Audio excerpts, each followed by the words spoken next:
स्मरण करूं, आप लोगों ने प्रायः सुना होगा, महाभारत में एक प्रसंग आता है। जिस समय पांडवों को वनवास दिया गया था, पांडव वन में थे। दुर्योधन ने सोचा चलो पांडवों से थोड़ा सा आनंद लेते हैं, कैसे दर दर ठोकर खा रहे हैं, चलो पांडवों की हंसी उड़ाएंगे।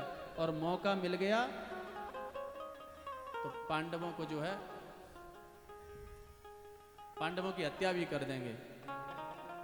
दुर्योधन अपनी सेना लेकर के पांडवों को मारने के लिए जंगल में आता है। जैसे ही गंधर्व को पता लगा, चित्ररथ गंधर्व को, वो अर्जुन का मित्र था, उसको पता लगा कि पांडवों को मारने के लिए ये दुर्योधन आ रहा है, तो वो गंधर्व अपनी सेना लेकर के आया और उस गंधर्व ने दुर्योधन से युद्ध किया और दुर्योधन को हराया और दुर्योधन को पकड़ करके बांध करके ले जाने लगा। तो दुर्योधन के एक सैनिक की नजर युधिष्ठिर जी के ऊपर पड़ जाती है। युधिष्ठिर जी थोड़ी सी दूर पे खड़े हुए थे। वह सैनिक दौड़ करके आता है युधिष्ठिर जी के पास में, बोले महाराज महाराज रक्षा करो रक्षा करो। बोले क्या हुआ भैया? बोले इस प्रकार से महाराज दुर्योधन को गंधर्वों ने बंदी बना लिया, उसको कारागार में ले जा रहे हैं। तो भीम ने कहा बहुत अच्छा हुआ, इस दुर्योधन के कारण से ही तो जंगल में हम भटक रहे हैं, बहुत बढ़िया हुआ, बहुत अच्छा किया,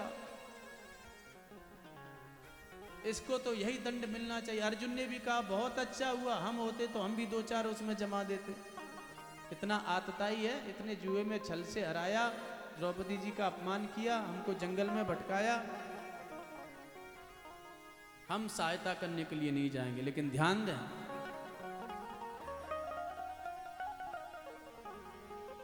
श्री युधिष्ठिर जी ने कितनी व्यापकता का परिचय दिया। जब भीम ने मना कर दिया, अर्जुन ने मना कर दिया, उस समय युधिष्ठिर जी ने एक वाक्य कहा, वो वाक्य हर व्यक्ति को याद रखना चाहिए। युधिष्ठिर जी ने भीम से कहा सुनो भीम और सुनो अर्जुन सावधानी पूर्वक, परस्पर विरोध हेतु वयम पंच सतम तुते, लेकिन परई ही परे भवे प्राप्ते वयम पंचोत्तरम सतम। अर्जुन भीम सावधानी पूर्वक सुनो, आपस में यदि कोई बात होती है कदाचित, मान लो दुर्योधन आदि से हमारा झगड़ा होता है, तो हम 5 हैं और वो 100 हैं। लेकिन जब कोई बाहरी शक्ति आकर के आक्रमण करती है, तो हम अलग अलग 5 और 100 नहीं है, हम मिल करके 105 हैं। 105 हम मिल करके उसका सामना करेंगे, क्योंकि आखिर हमारी परंपरा, हमारी कुरुकुल की परंपरा है, उसके गौरव की हमको रक्षा करनी है।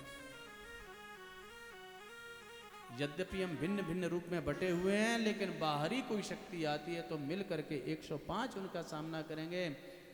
इसी प्रकार से भैया, यद्यपि भिन्न भिन्न भावों में, भिन्न भिन्न भेदों में हम बटे हुए हैं, वह एक अलग प्रकरण है, लेकिन राष्ट्र का विषय जब उपस्थित होता है, देश का विषय जब उपस्थित होता है, तो उस समय सभी को मिल करके एक सूत्र में गुंफित होकर के राष्ट्र के उत्थान की चर्चा करनी चाहिए और उसमें सहयोग करना चाहिए। ऐसी हमारे भारतवर्ष की दिव्य महिमा है।